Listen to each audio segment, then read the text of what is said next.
right, we are locked and loaded for another exciting episode of the CoFounders podcast show, broadcasting live from the Pro Business Channel studios here in Atlanta with our Buckhead $1 Million Review. I don't know why I say that we're on radio, but yeah, we are capturing some video as well. So if you haven't seen our view, come on by. It's free to take a photo in our studio. I'm just making this up. All right. But also we have some great guests lined up here. We want to thank WeWork for helping make this possible. It is being brought to you in part by WeWork, which is the largest co-founding or co-working space around the world with about 6 countries. And we're very excited to welcome here to Atlanta. And we have 3 guests joining us in the studio. We want to welcome first Najaria Reddy to the studio. So what will you be chatting about? What's your field of expertise today? My expertise in chemistry. Okay.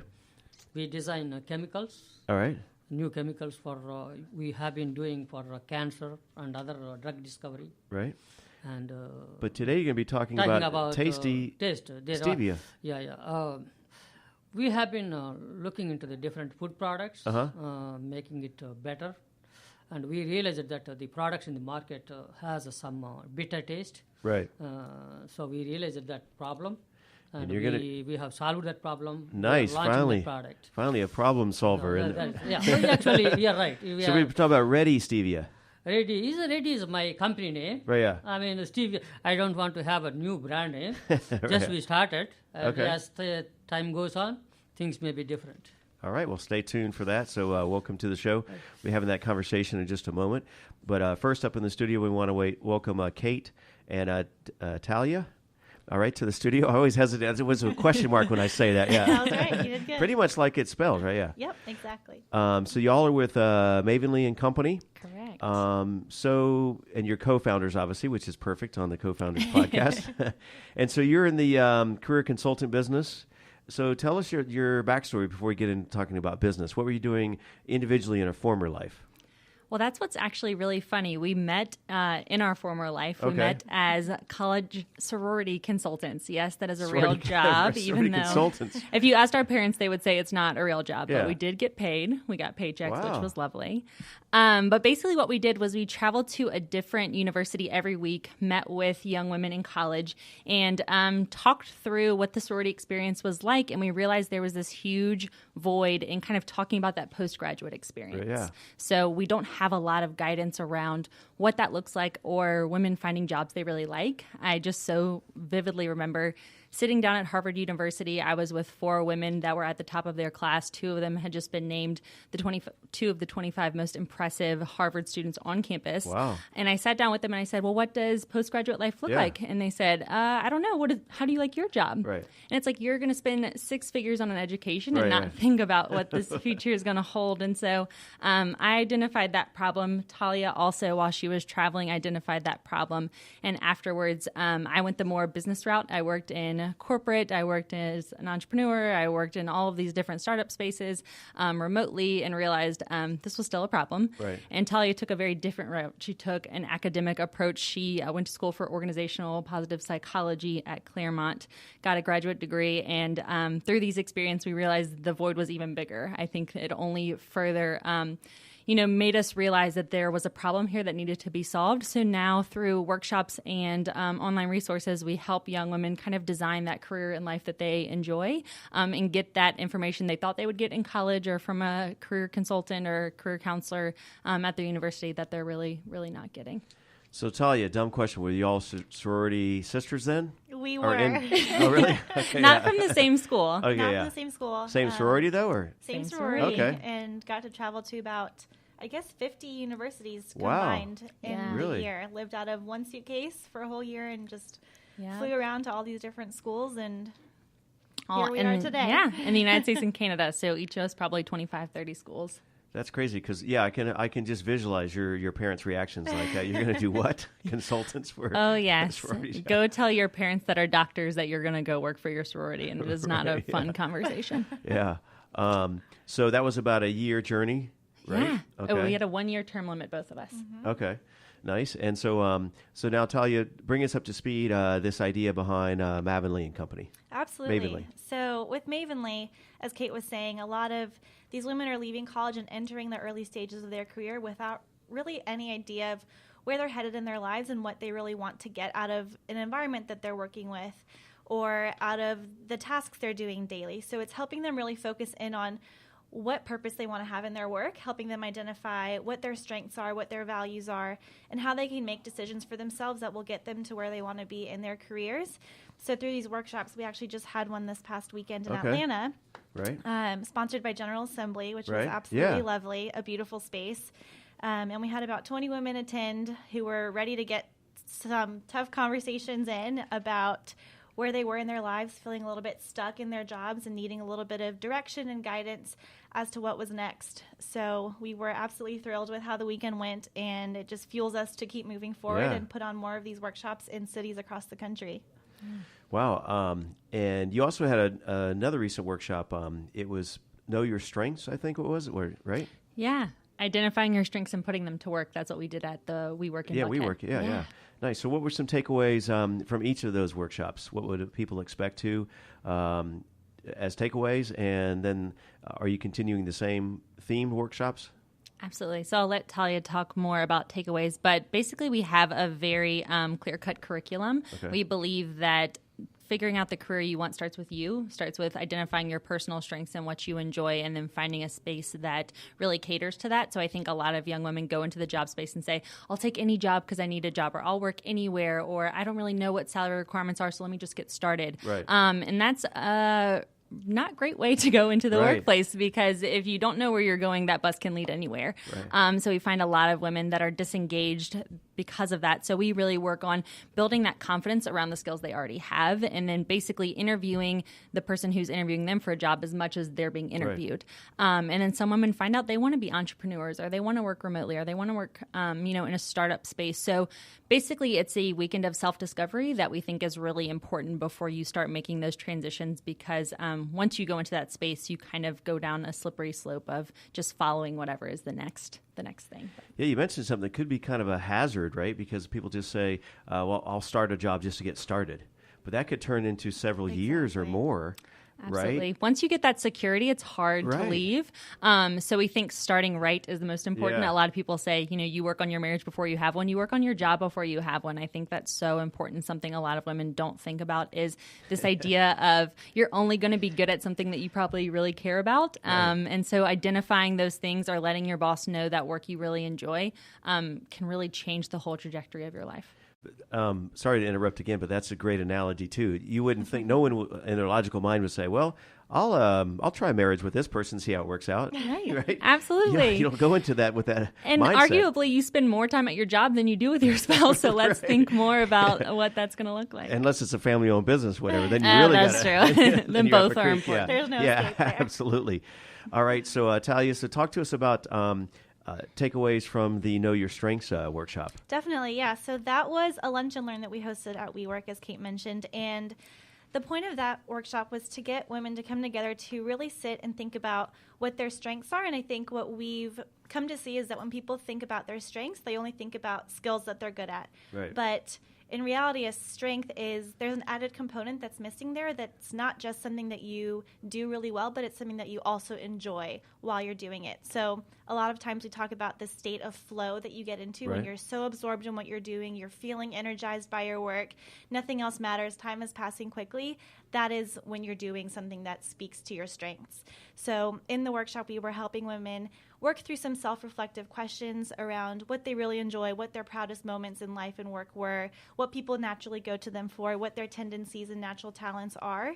And once they were able to actually talk about those out loud in conversation and hear people reflect back what they were hearing from them, that's when light bulbs were going off, and they were like, I've never noticed this about myself because it comes so naturally to me, but other people don't have this talent, and this is something that is valuable in the workplace and has worth. So how can I step into a space that needs that, and how can I be more confident in what I add to the company I work for or the mission I'm working towards?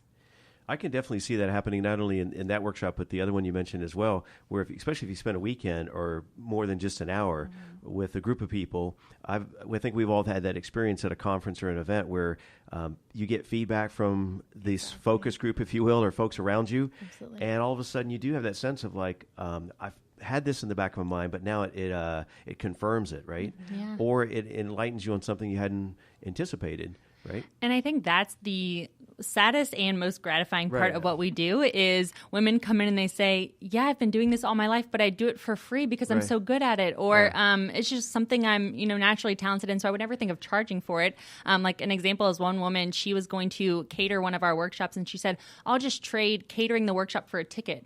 Right. And our tickets aren't that expensive. They're not worth catering a whole weekend. Right. And I was like, no, this is a valuable service. We would love to pay you for it. And she was like, no, I could never. And I was like, this is what we're training you to do. Identify things that people can pay you for and get paid for them. I think that's the hardest thing. We get a lot of questions. Well, why do you only do this for women and why not for men? We realize that women approach business and negotiation and careers so differently than men. And it's so much about that confidence and knowing that they're inherently good at something. And I think we're trained when we're little to think work is hard, work is something that's tough, work is something that's exhausting. And so we don't see things that we're good at that we can make money from as work. And that's the huge divider. Well, speaking of women and work, y'all also have a podcast called Women, Work, and Worth. Yes. It's the other WWWs. Check it out on iTunes. Yeah, absolutely. Yeah, so what's a good point of contact for y'all, for people listening that would reach out and connect with y'all? So we do have the podcast, Women, Work, and Worth, which can be found on iTunes. Okay. And then we're on Instagram and Twitter at Mavenly Co. and our website, which has a lot of blog posts and a lot of features from women who are doing what we're talking about and motivating other young women to do the same thing. And that's Mavenly.co. Okay. So all great ways to find us, all great ways to connect. And we love hearing from people and connecting in person, online, however it is. Right. So yeah, at Mavenly Co on all of our social channels, and then hello at Mavenly.co. Hello. Hello. Say hello to us via email. That. All right, so stay tuned. Sit tight just for a minute. We're going to switch gears here and then bring you all back into the conversation here.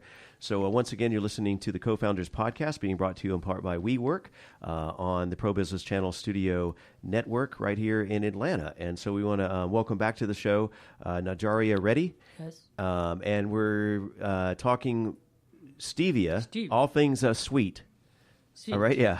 Yes. So before we jump into Stevia and your PhD in chemistry and so forth, a little background. You said 17 years here in Atlanta? 17 years. So what brought you to the U.S.? Actually, I started in Honolulu, Hawaii. Oh, wow. And working for a crime project. Right. Actually, cannabinoids, marijuana. Okay. Particularly identifying the urine metabolite of marijuana. Then that's where I started my career. Okay. Then I went to molecular genetics in Texas, Southwestern Medical Center. Right. And finally, I ended up in Knoxville, Tennessee. Yeah, UT. UT. I used to do radiopharmaceuticals, cancer drugs. Most of the time, I used to work on cancer research. Okay. Particularly in the brain cancer. Wow. So then 2000, I was moved to Atlanta through a company I used to work for. The company went bankrupt in 2000. Then I started a business designing chemicals and for mainly for drug research. Right. I have been designing, and the market, particularly for innovation, new products, new technologies, it's not really good in the market because of the so many complex things in the drug discovery platform. Right. So that's where we are getting into the. Usually we focus on quality and price and affordability of any products. So among them, we were looking into the different products. We got into the stevia based on the market requirement, and we also work on nutraceuticals. Okay. All this platform making it affordable healthcare and reducing the cost of the healthcare rather than going for costly cancer drugs. So when we talk about even stevia, is mainly related to health, particularly for diabetic and weight management. Wherever you see replacing sugar with stevia, stevia is a natural and it is very well known for a long time. Right.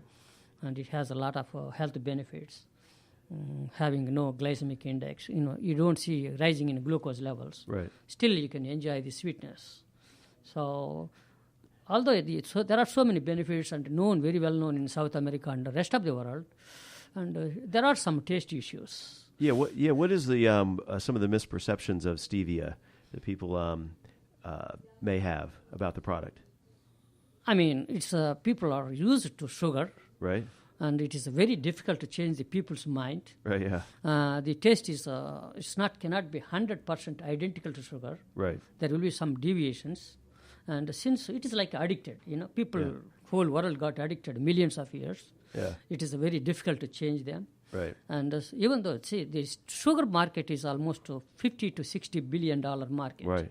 So what you are seeing right now, stevia market is only $300 million. Yeah.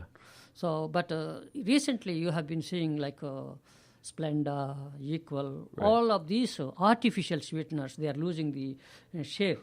And so that's the big selling point is the natural element of natural. stevia. So are you putting a different spin on stevia, or what's your what we do is value proposition? You see, most of the products, what you see, particularly well-known brand like Truvia, what they do, they take the product in the market, they mask the bitterness. Right. It is a bitter. They mask the bitterness, adding some that flavors aftertaste. and all these things. Yeah. So our approach is not masking the bitterness. We remove the bitterness. It goes through the process where we remove the bitterness and then we blend it. Okay. So that you can make it equal to sugar when you use it. Stevia is very sweet. I mean, 300 times sweeter it's than very sugar. high concentration. Yeah. Sweetness is 300 times more than sugar. So it is very difficult to use it like milligrams. Right. Yeah. That's why what we do is we take that sweet part of the stevia, mix with the filler, so that you can make it as a spoon, just like a yeah, sugar. so it's called spoonable. Spoonable. Yeah. So that's why we just use it as a spoonable stevia. So.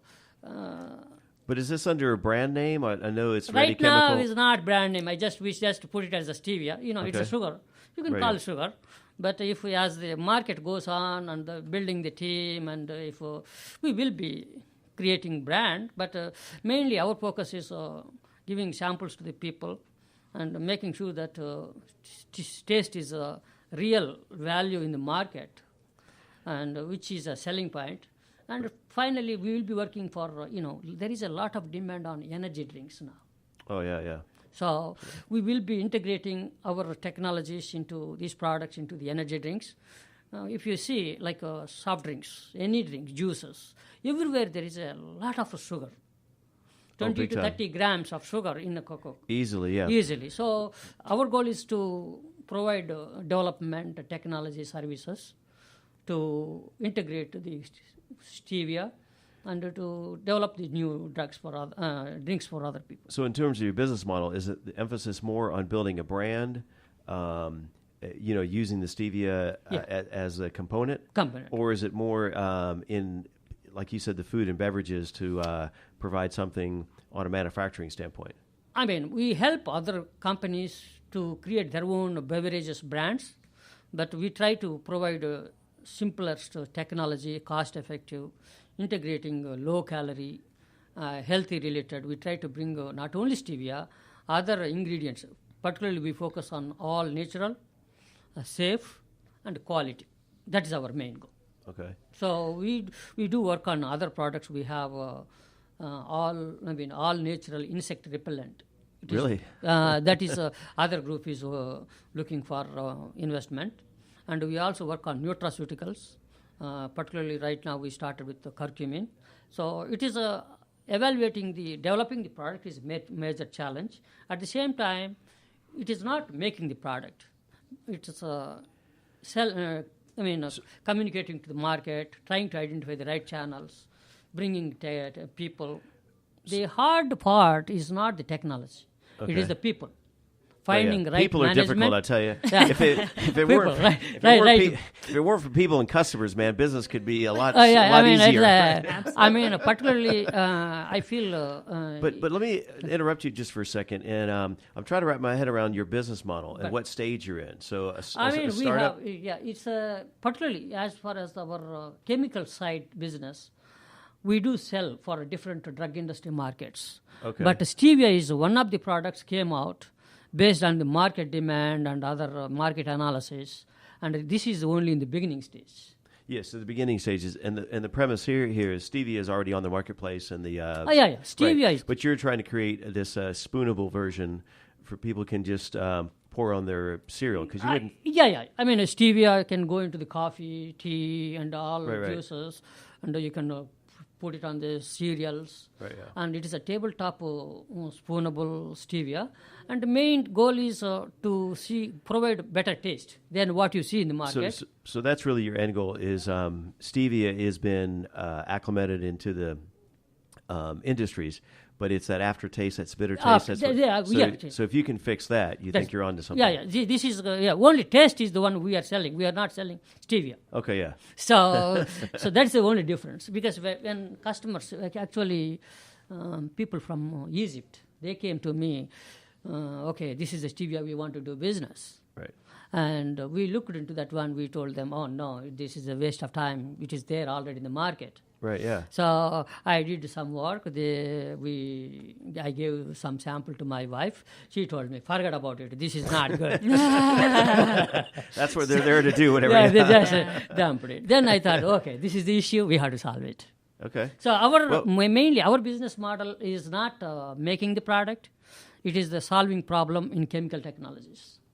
And there's a lot of money in aftermarket kind of stuff, right? I mean, it's like people didn't invent the iPhone, but there's $1 billion being made, everything related to Apple. Yeah. Right? Yeah. You're right. So you're the stevia version of the Apple aftermarket, yeah. See what I mean? Let me ask you, how would people find out about you or reach out to you? What's a point of contact? We have our website. It's Reddy Chemtech, and we are building on. It's a part of Reddy Chemtech is Reddy Naturals. Okay. We are building all ingredients, products. Our goal is ultimately is creating affordable, functional food. I mean, it is a food, but it should do some job. Functional food. It should do some health benefit. Not feng shui food, but functional. Yeah. Functional. The stevia is a part of a functional food for diabetic people. Yeah. So we do for antioxidants. Some liver toxicity. We create different products in that line. All under the Reddy Chemical. It's a Reddy Naturals, part of Reddy Chemtech. Okay. So. Well, hold tight just for a second. We want to bring our other guest back onto the show and in the conversation. So what do you all think about this? What's y'all's... don't make eye contact here. Just what's your personal experience with stevia? Well, that's what's interesting. So I recently watched, I'm a sucker for like all those documentaries on Netflix about like how America's fat and how, like all the things that need to happen. I think it was Katie Couric or Diane Sawyer. I always get them confused. Right. One of them has a documentary on Netflix about the sugar industry and the influence on it. And so I so admire this company because I think the idea to challenge an industry like sugar and come out with things that are good and healthy, because I think there's a demand for that, but clearly with like lobbying the way it is, sugar the way that it is, it's very hard to create this business. So I'm in awe. Well, I heard at one point if the FDA today, if sugar was presented to the FDA, it would not be passed. It's insane. But the addictive and the health effects on that. And don't get me started. I mean, Craig's here in the studio as well, and some other people. I'm obsessed with sugar content in my diet. And a couple of years ago, I got turned on to this of just you can't eliminate sugar, and so I'll put the sugar in the raw in my coffee, and I'll add sugar in my diet, right? But I just look at every single thing I purchase at Publix and side by side, if it's a loaf of bread, if it's healthy or not healthy, I don't care. If I'm going to buy Cheez-Its or organic something or whatever, right? I'll just look at the sugar content between the two items because you always have choices, whether it's chips or healthy or whatever, or I'll just look at the sugar content, and whether it's milk, and you're just shocked how many things, and sometimes you look at the label, organic, no artificial ingredients, all natural, unbelievable artwork, and you flip it over, 38 grams of sugar. Yep. Right? And many times it's like in one serving, and it's a bottle that's really 2 servings. Yeah. I mean, it's just insane. So, and I don't do, something that's not healthy, like what you're talking about with some of the other chemical-made ones. But stevia is a natural plant. Yeah. And one more thing is, FDA is stressing all beverages manufacturers to declare how much sugar content is there. Yeah. So usually some of the bigger companies, they put it. But like some small companies, most of them, they don't disclose. Particularly juice bars. See, particularly there is a fresh juice bars. It doesn't taste good if you don't add sugar. Right. I mean, I was talking to a couple of people in Northeast. There are a couple of juice manufacturers developing new technologies. I mean, stevia looks good, but it is not flying because of taste. Yeah, people still, they can sell only if you add sugar. Right. So there are some hurdles in the market. How to, taste is the main hurdle. But still, what we have, I cannot say that is the best one, but it is a close. But it's still a long way to go in this business. Okay. Well, we're almost out of time, ladies and gentlemen, but we like to do a little quick roundtable with each of you and ask a couple of questions. First, what's a good day look like for you in your business and your venture? Such a different question for each one of us. Absolutely. And I think that's one of the great things about having co-founders and identifying strengths and weaknesses, because we are complete opposites in the way that our days go. I love waking up at the crack of dawn. I go like 5 a.m. This girl is up come on. at the gym. Day has started. Yes, exactly. Right. No, it's I think for me, I used to struggle with anxiety, especially around my business and work. And so I think getting up, doing something where I actually cannot. So like I'm like an avid spin classer, and it's like there's like lights and music and all this stuff, and it's like I actually cannot think about my business, which is really nice early in the morning, because I think we tend to like wake up and check email, which is a terrible habit for me. So yeah, get up, go to the gym, get some coffee, go to the office, work, get all the work that I can done early in the morning, because in the evenings I'm just cannot. After your nap, you're no good. Yeah, which is the opposite of her. So opposite of me. Tallia? By the time I'm awake, she's already up. Basically done with my work day. Halfway through it. Basically done with her work day. Nice. But we meet at our office, so we just got a place at Switch Yards in downtown. Nice. So happy to be a part of that community. And we do a couple hours of work together, bounce ideas back and forth. A good day for me is when we have some way of connecting with some woman who's either found us on social media or has attended a workshop. And those are the moments that show us that what we're doing is meaningful to these women. And having a conversation on the phone with someone who's going through a transition between jobs or feels a little stuck, and getting to just talk that out with someone is what makes each day really great for me. And then I try to get to the gym at night, and that's my decompressing time, and spend some time with friends and family. Now that I'm back in Atlanta, it's nice to have a more balanced life in that sense. But very opposite schedules, but we try to find a pocket that aligns together. So. Yeah, that's almost ideal, right? Because if you have customers reaching out to you, you can sleep in or whatever, right? And we even have that down. Like, she's much more of a like one-on-one talker. She loves to like network and have those conversations, and I'm much more business-minded. I think the best way to help our audience is like by expanding as much as we can. So I get fueled by expanding to a new city or like starting a new workshop, and she gets fueled by these conversations. And I think that's a great like yin and yang to have in your business as well. Absolutely. And Narji, what's a good day look like for you? Good day, if I solve any issues, particularly there is a taste issue or particularly price issue, but we don't worry about human labor. We solve the issues by technology, bringing simplified. I see you say that there is a lot of potential in the market, and so that's what it makes me happy. So you're a problem solver. A problem solver. Nice. So what's next for y'all?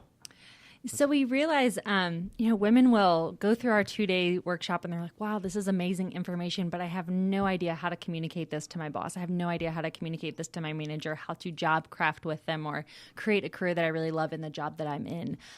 So we kept getting that feedback. And then I went to talk with a board of trustees at a university and kind of brought this dilemma to them. And I said, the millennials you all employ, they're not lazy, they're not disengaged, they don't want vacation. They just really want autonomy over what they're doing, and they want to feel a sense of purpose in what they're doing, which is a very different conversation than what's out there when you read BuzzFeed and Fast Company and Inc. about, the stereotypes of millennials. And so we were kind of coined at that meeting as like the millennial whisperers. So we are working to kind of bring managers and millennials together in the same room and have these conversations about what like optimal work life looks like, because we find that so many of them, they have the same goals, but they are not on the same page in terms of means. And so we make sure that we have those conversations early, because when you invest in your employees, you invest in your company. And there's a lot of managers that are 50 and 60 years old, CEOs of companies that are losing out on great talent because they don't let them be in control of their company or be in control of their work. That's almost not a whole nother show, but a whole nother conversation. This, I think, the autonomy with millennials, because they have these great ideas, but they're not. Here's the yin and yang, if you will. Is on one hand, you have these experienced executive leaders that have a track record, that have been in the trenches, learn what works and doesn't work, right? Absolutely. And have some idea of the direction they want things to happen.